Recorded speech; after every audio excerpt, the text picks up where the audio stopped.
ओ काक धणी तू कैसी रहंदे काक धणी। ओ काक धणी तू कैसी रहंदे काक धणी। नेठ त बालक वॾड़ो थींदो वेंदो तोखां गोए खणी। तो सभ खां पहिरियों मां निहायती शुक्रगुज़ार आहियां अवामी प्रेस क्लब जे दोस्तनि जो जेके पंहिंजो कीमती टाइम कढी हिते कैंप ते आया आहिनि। जीअं त अॼु 7 अप्रैल जे ॾियारे ते असां सुजाॻ कम्युनिटी डेवलपमेंट पारां ही प्रोग्राम मुनक़द कयोसीं। फ्री मेडिकल कैंप भी मुनक़द कईसीं जंहिंमें ग़रीब मिसकिन नियाणियुनि जे इलाज जो बंदोबस्तु थियो, ultrasound, x-ray, blood test, even दवाउनि समेत। हिकिड़ी नंढड़ी कोशिशि हुई। हूअं त तव्हां ॾिठो हूंदो 8 सालनि खां वठी मसलसल हिकिड़ो सुजाॻ न्यूज़ जे प्लेटफॉर्म तां ग़रीबनि मिसकिननि जी माली सहायता कंदा पिया अचूं, पर हीअ जेका असां हिकिड़ी कम्युनिटीअ जो बुनियादु विधो आहे, अञा त नालो हिकिड़ो फाइनलाइज़ थियो आहे, त उन जी हिकिड़ी नंढड़ी कोशिशि जो नतीजो तव्हांजे आॾो आहे त हीअ डॉक्टर मुनवर निगरानी हेठि ज़बरदस्त मेडिकल कैंप पहले सुबह का 9 बजे खां वठी शाम 5 बजे ताईं जेका मेडिकल कैंप जारी रहंदी। डॉक्टर साहिबा जो भी निहायती शुक्रगुज़ार है जे मुकम्मल सहकार कया। इवन जेके सुजाॻ कम्युनिटी आहे असांजा दोस्त आहिनि उन्हनि ताउन कया, उन्हनि जो बि थोराइतो आहियां। हीअ हिकिड़ी नंढड़ी कोशिशि आहे, इंशाअल्लाह मुस्तक़बिल में अॻिते बि इहे जारी रखंदासीं। वधीक दुआ जो तलबगार आहे। महिरबानी। या कना बदवा या कना सही जेडो तुंजो ना बाज भी ओडी मंगा।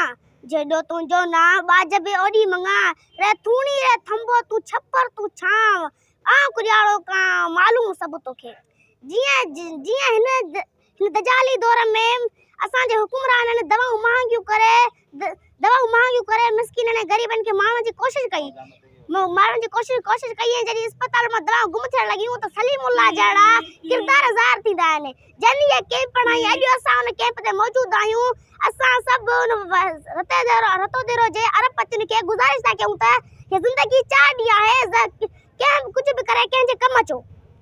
आखिर में हिकिड़ो हथ जाई शेर चवंदुसि, मूंखे इहो जवाब ॾियो, मूंखे इहो जवाब ॾियो, बुख त मुक़दर असांजो छो कंहिं विधो इहो रवाज। एहतजाज एहतजाज एहतजाज हिते बंदि थियो असांजो आब ऐं अनाज। एहतजाज एहतजाज एहतजाज। औज़ुबिल्लाहि मिनश शैतानिर रजीम बिस्मिल्लाहिर रहमानिर रहीम। पहिरियां त मूंखे जेको शाह अब्दुल लतीफ़ भिटाई जो हिकिड़ो शेर आहे उहो मां ॿुधाइणु चाहींदमि। छॾे वेंदो सभु को जॾहिं वेंदो साह, न रहंदी संगत न रहंदो चाह, उहा पोख खाए जेका कमु अचे क़यामत में। हाणे इन जे अंदरि एतिरो कुझु आहे जेको सम्झणु चाहे सिंधी हिसाब सां त हीअ कैंप जेका मां कई आहे उहा हमेशह मां कंदी रही आहियां।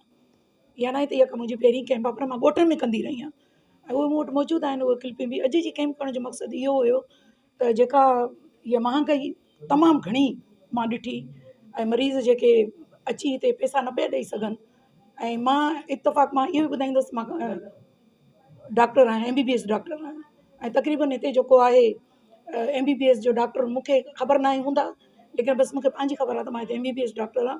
इन में मुंहिंजो अल्ट्रासाउंड बि फ्री आहे, मेडिसिन बि फ्री आहिनि ऐं चेकअप बि फ्री आहे। बाक़ी हाणे कंहिं राति जो फ़ोन कई त ऑपरेशन फ्री कंदोसि, पोइ ऑपरेशन त फ्री कोन्हे। बाक़ी अदरवाइज़ तव्हां कोई पेशेंट अगरि विलिंगली पंहिंजो ॿुधाइणु चाहे त उहो तव्हांखे ॿुधाए सघे थो। मां हिकिड़ी ॻाल्हि ज़रूरु चवंदमि त मुंहिंजी हिकिड़ी कैंप करण सां मतिलबु छा थींदो, इहो हिकिड़ो सुवालु आहे त हिकु कैंप करण सां अगरि उनखे 2 ॾींहं जी मेडिसिन या 3 ॾींहंनि जी मेडिसिन मिले थी त माण्हू ईअं न सम्झनि त कैंप करे मां पंहिंजी जेको आहे सो इहो ॿुधायां थी त मां मूं ॾे अचो या मां पंहिंजी ॿुधाइण थी चाहियां। हीअ आहे त शऊर ॾियणु आहे जेको मां थोरो शऊर ॾियणु चाहींदमि त प्लीज़ जेको आहे तव्हां डिग्री ॾिसी तव्हां वञो, भले तव्हांजा 2 पैसा थोरा वधीक बि अचनि, लेकिन डिग्री ॾिसी वेंदव त तव्हांखे उते नुक़सानु घटि थींदो। ऐं जेके असांखां सेखाट आहिनि उन्हनि वञी हिते क्लिनिकियूं कढियूं आहिनि ओसे पासे में, मूंखे उन्हनि सां काई बि उहा न आहे। अगरि उहे बि वञी जेकॾहिं कोई डिग्री हासिलु कनि थियूं डिस्पेंसरी जी, अॼुकल्ह ॿुधो आहे त इहा लीगल जेका हुन में शामिलु थींदी, त उहे करणु चाहिनि त उहे करे सघंदी। लेकिन हिते रते दरे में मां सम्झां थी असां कंसल्टेंट डॉक्टर जो रहणु मुंहिंजो एतिरनि सालनि में मां ईअं सम्झो त वॾी जदोजहद कई आहे। हाणे ॾाढो मां थकिजी पई आहियां छो जो हिते ब्लैकमेलिंग वारो सिस्टम पियो हले।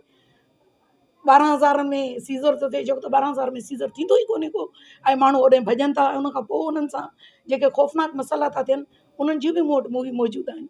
त मां सम्झां थी त हिते जेका आहे आगाही ॾियणु उहो हिकिड़ो त मुंहिंजो कमु आहे, उहो त मां अॼु ई ॾिनो आगाही।